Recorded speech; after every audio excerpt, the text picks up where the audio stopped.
sisters in the name of rap. You know the lady who created Ladies First. That's the anthem for all the sisters out there. Now my girl does it all right? She acts, writes, produces. Y'all caught her in Jungle Fever, right? Right? Girlfriend tore it up, right? She broke it down. But she about to break down the house right now, yo. Y'all give it up for the Queen Latifah. Latifah. See how smooth that went? Latifah, Latifah, Latifah.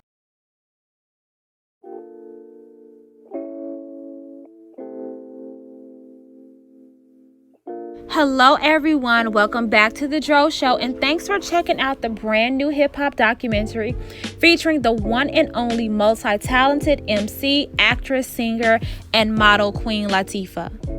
Ever since I was a child growing up in the 90s and the early 2000s, I've always looked up to Queen Latifah and all the many lanes that she's been in, from MCing to acting.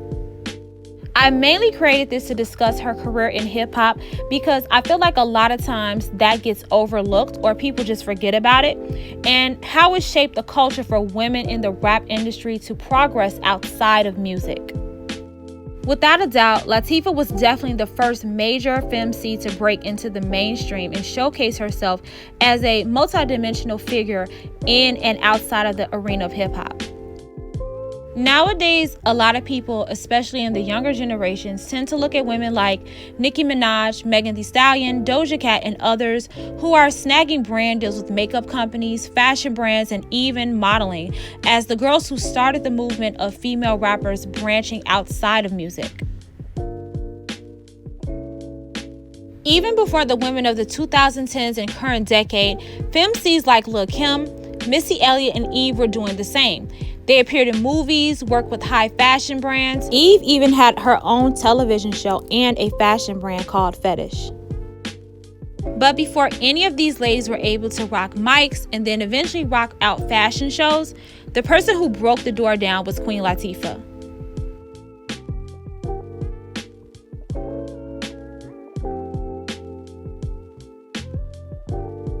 First, I want to touch on Queen's influence and reign in hip-hop. While she's extended her career into other ventures, as we discussed and as we will discuss further, her role in hip-hop is extremely pivotal for a couple of reasons.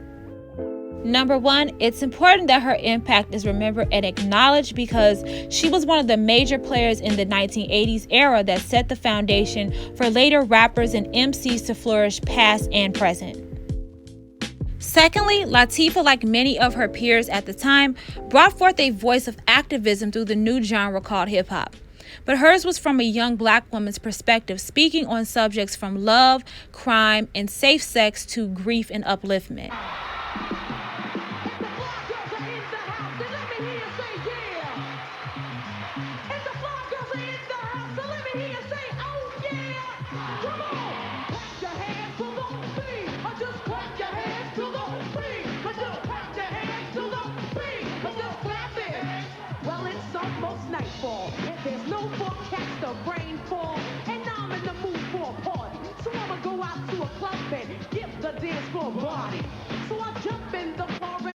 Queen Latifah was born Dana Owens on March 18, 1970 in Newark, New Jersey. While in high school, she took up performing arts and eventually took up the stage name Latifah, meaning delicate in Arabic. Actually, I sang before I rapped, but rap fed my soul, it's like gospel, that type of passion. I mean, hip-hop just moves me. I really think that it was at St. Anne's when, about 7th grade maybe, when she was Dorothy in The Wiz. And she sang Home and received a standing ovation. I'll never forget that. Tears were rolling down my eyes. I had never heard her sing like that before. Latifah started off rapping with a group called Ladies Fresh and then Flavor Unit. She met Mark the 45 King and regularly kicked rhymes in his basement. Eventually, a tape of her raps were made. 45 gave the tape to fellow hip-hop artist Fab Five Freddy, and the rest was history. It's the La, the T-I-F-A-H, voila. Say my rhyme, Mark creates the direct context sound of the dope noise. The bass will pound. I hope girls, I hope boys understand what I'm quoting. I'm not joking, I'm not freaking. This is a queen speaking wise words. your eyes blurred. When you address me as your highness, one of hip-hop's finest. You see, I can flow off tempo, on tempo. It makes me no different. So play that beat, play it, kick it, watch me vic it with your lyrics. You wanna hear it? Observe my ways and actions. I grab the mic and draw attraction. It takes two to tango. I'ma hit you at all angles. Those who bid I caught a fit and strangled them. It's the result when a pen and a pad gets mean. See, I'm the queen of royal badness. Yo, clap rock ready, take the list. Latifah was signed under the Tommy Boy label. Her first album was called All Hail the Queen, released November 28, 1989. Hits like Wrath of My Madness and the house music banger Come Into My House were released and even reached number 6 and number 124 on the Billboard Top Hip Hop and 208 charts. Rap now is fusing with a lot of other types of music. I like to sing and I like to rap, so it was only natural that I go into other things. Don't make me wait. Come into my house. She could sing well, she catches on real fast. Once you wait. To this day, the breakout single Ladies First is credited as one of the main hip-hop songs that changed the genre because it created a political space for women to be present and speak what was on their minds, including having gender-specific conversations about womanhood. The ladies will kick it, the rhyme it is wicked. Those that don't know how to be pros get evicted. A woman could bear you, break you, take you. Now it's time to rhyme. Can you relate to a The woman empowerment anthem also featured UK femcee Moni Love. In the music video, there were scenes of black women revolutionaries like Harriet Tubman, Angela Davis, and Sojourner Truth. Not only did these legendary images match the song, but they also matched the time. The pro-black American history and Afrocentric themes were very prevalent among black American youth and hip-hop culture during the late 80s and early 90s era. During this time, a resurgence of the Black Power movement of the 1960s and the 1970s remade its way into Black America, while the crack epidemic swept its way through inner-city Black communities across the nation. Historians and speakers like Dr. John Henry Clark, Maureen Ba'ani, Yosef Ben Yochanan, and many others made their marks through Afrocentric Pan-African teaching. Eventually, these teachings, even ranging from Pan-Africanism to the 5% Nation, permeated into hip-hop through acts like Brand Nubian, KRS-One, and Public Enemy. On the contrary, many women did not feel their voices to be heard within these political and social movements. Both sexism and misogyny were both often problems. This brought forth another wave of black feminism and womanism through scholars and writers like Bell Hooks, Audre Lorde, and Alice Walker. These ideologies also were permeated into hip-hop, hence Latifah's iconic jam. All of these components are a part of the social and political environment that crafted the platform for Latifah, her debut album, showcasing the continent of Africa on the cover, along with the single Ladies First, and the bigger picture behind it all. Jamming with her backup dancers, the Safari Sisters, Allison and Kika, the Ladies First legacy lives on to this day and single-handedly knocked down doors for future generations of women rappers and MCs to have a voice and a platform. On this album, there were elements of not only reggae, but also house music, which is another key step in how Latifah paved the way for women artists like Lil' Kim, Nicki Minaj, Azealia Banks, Rico Nasty, and many more to venture into rap pop and other alternative rap genres. During the late 80s era, which is known as the golden age of hip-hop, MCs using other genres of music was frowned upon. Latifah took a big risk adding house music samples into her music at the time. The experimentation would later follow Latifah as she ventured into other genres of music like jazz and R&B. While everyone thinks of Lauryn Hill for being one of the main women who used singing and rapping in her musicianship, from the Fugees all the way to her solo album The Miseducation of Lauryn Hill, Latifah actually did it first on songs like Princess of the Posse and Inside Out, and this continued on the rest of her hip-hop albums. Once again, this is another way Latifah paved the way for women in hip-hop and rap to be free and to go outside of the boundaries of typical sounds. In 1991, Latifah followed up with her sophomore album, Nature of a Sister. It released on September 3rd, coming with singles like Latifah's Had It Up to Here, Fly Girl, and How Do I Love Thee. She even executive produced this project.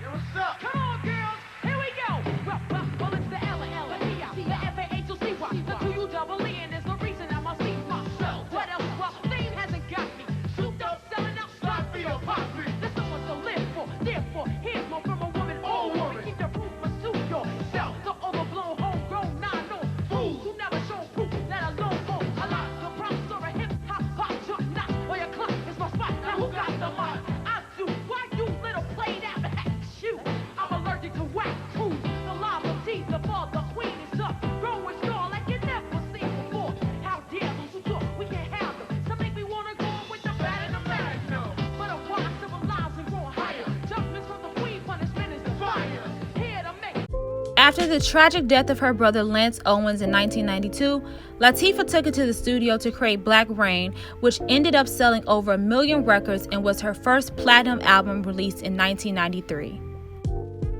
The album featured hits like Just Another Day, 5 on the Black Hand Side, and another famous woman empowerment anthem, Unity, or UNITY. The first 2 albums carried funky dance tunes with house music that was very popular during the early 90s. This album, however, had heavy influences with jazz music on songs such as Listen to Me and Winky's Theme. And Queen Latifah continued to sing her heart out on choruses throughout the project.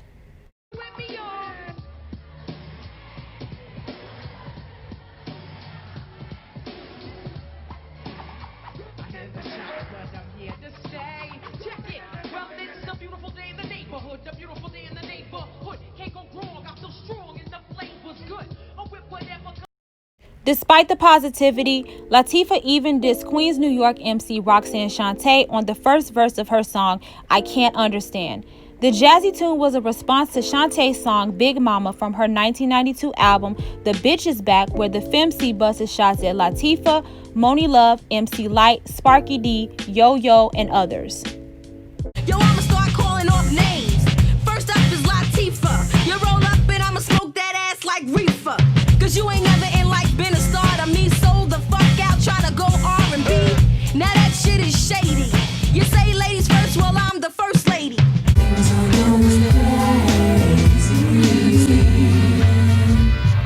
Forgive me, Father, for I have sinned. I just destroyed another phony ass rapper again. She wasn't causing it. She must be stupid as a fiend. They should've told the child you don't step to the queen. Perplexed and I'm vexed cause everywhere I go people be flexing, expecting me to wanna flow. I don't play that. The only way that I would be playing is if I pay back and run the playback. So what you saying? You don't wanna be a sister in the name of rap, yet you wanna talk issue and your style is whack. I would've squashed it before and made the whole issue dead. Now I'm fed, so it's off with your head. Now the moral of the verse is your career is through, and don't be with nobody who ain't with you. If I was in your shoes, I'll let the beer start walking. Next time it might not be no talk.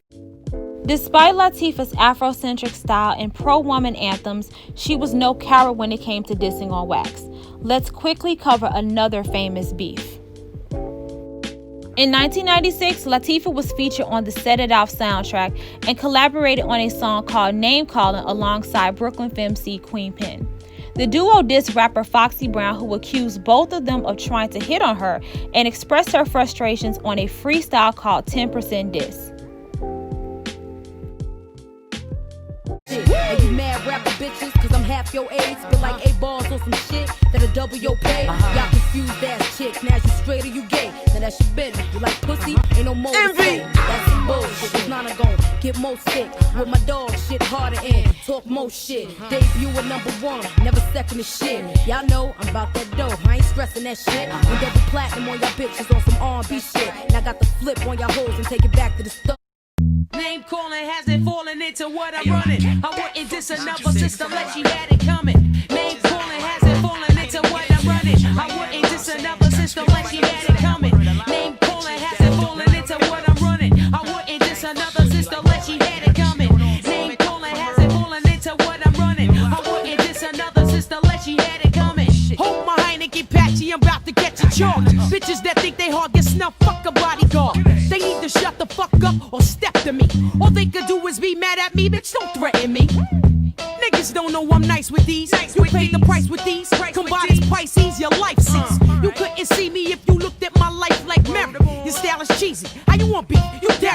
Better be wary. Cause if it's necessary, we shoot the joints, I'll leave you something for the tooth fairy. And all your rappers selling more sex than skill. Chill, I'll rip your style. All the while, keep my sex appeal. Don't get it twisted, yo, I never. We're going to talk about this beef more in depth in another video, but finally in 1998, Latifah ended the beef with Name Calling Part 2, responding to Foxy's 1997 Talk to Me freestyle, which won her even more public favor and reminded folks that she may be regal, but she could get street too. To take it back to the Black Rain album, Unity or UNITY was a huge smash hit and yet another one of Queen Latifah's woman empowerment anthems. This song covers street harassment and domestic violence, two subjects that were not as discussed as they are today. It reached the top 30 on the Billboard Top 100, peaking at number 23. The block, I had my cut off shorts on, right? Cause it was crazy hot. I walked past these dudes when they passed me. One of them felt my booty, he was nasty. I turned around red, somebody was catching a rat. Then the little one said, yeah, me, bitch. And laughed. Since he was with his boys, he tried to break fly. I punched him dead in his eyes and said, who you calling a bitch? UNITY. You gotta let him know. UNITY. That's come on, here we go. UNITY. You gotta let him know. You ain't a bitch, you're a hoe. Latifah later released Order in the Court in 1998, which was her last official hip-hop album to date.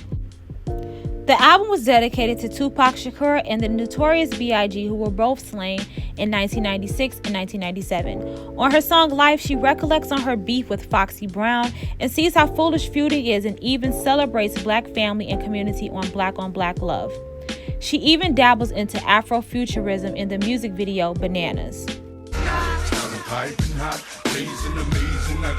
it up, I'm telling you straight up. All you sleeping beauties better wake up. I tell you stayed up, so set the date up. And I'm a rhythmic, what is it, what was it? Who did it, who does it? From private to public, anywhere I'm in there and been there. So recognize this, who the nicest? Sit down and settle for your consolation prizes. Whatever you want, I got. Whether you ready or not, it's about. Latifah understood the importance of women in hip-hop sticking together in a male-dominated field from the very start of her career, and she's always practiced what she preached by embracing newer acts and working with her fellow femcees, past and present. Although Latifah has transformed herself into a jazz singer, starting with the album The Dana Owens Album in 2004, her mark on hip-hop will forever be remarkable. About this length, about this width, about this flow, about this gift. Particular instinct leading me right up the alleyway. Skip the moet, let's chill with some Alice Day. Enough stress in our day. Let me massage your mind as my mental starts to play. A ghetto star's who you are.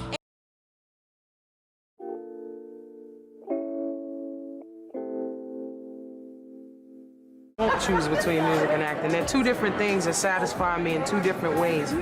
They satisfy my creative soul. I know you ain't finna back down on us now that we need you. Queen Latifah is a well-known actress and has crafted a lane for herself right alongside her formation of her career in hip-hop. Latifah first appeared in Spike Lee's Jungle Fever in 1991. Her first television appearance was on Will Smith's beloved 90s show, The Fresh Prince of Bel-Air. Other movies she's acted on include House Party 2, Bringing Down the House, Juice, and Brown Sugar. Eventually, Queen Latifah landed her own television show, Living Single, which aired on Fox from 1993 to 1998. The show was based on 4 roommates living in Brooklyn in the 90s, trying to navigate their careers and dating.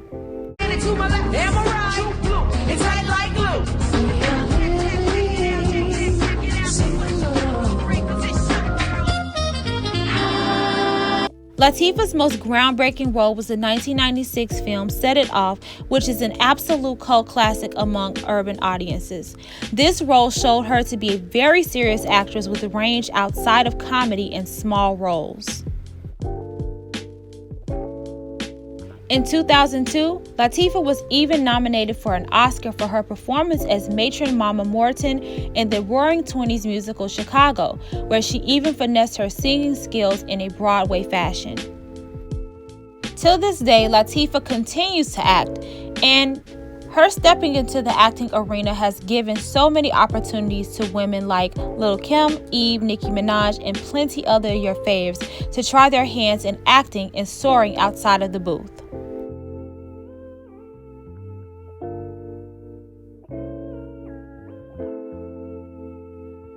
From 1996 to 2001, Latifah landed a talk show called The Queen Latifah Show.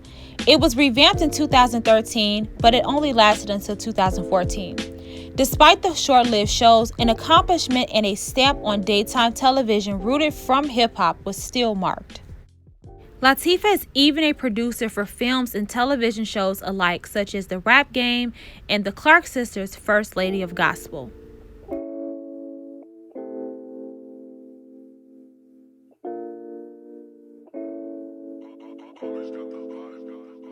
Latifah has tried her hand at everything, including makeup and fashion.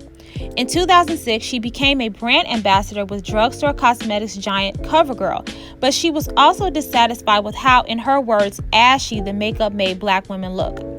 Her Queen collection was later released and was a game changer due to the lack of representation in shades for Black women and other women of color during the time.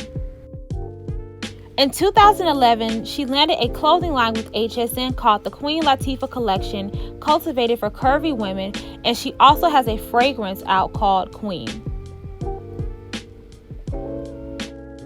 Whether it be emceeing or executive producing, Latifah has been an example not only to women in hip-hop and rap, but even to the world that there are no limits to building your empire. With her taking risks and thinking outside the box, there is now so much room for women in the genre to shine even off the mic.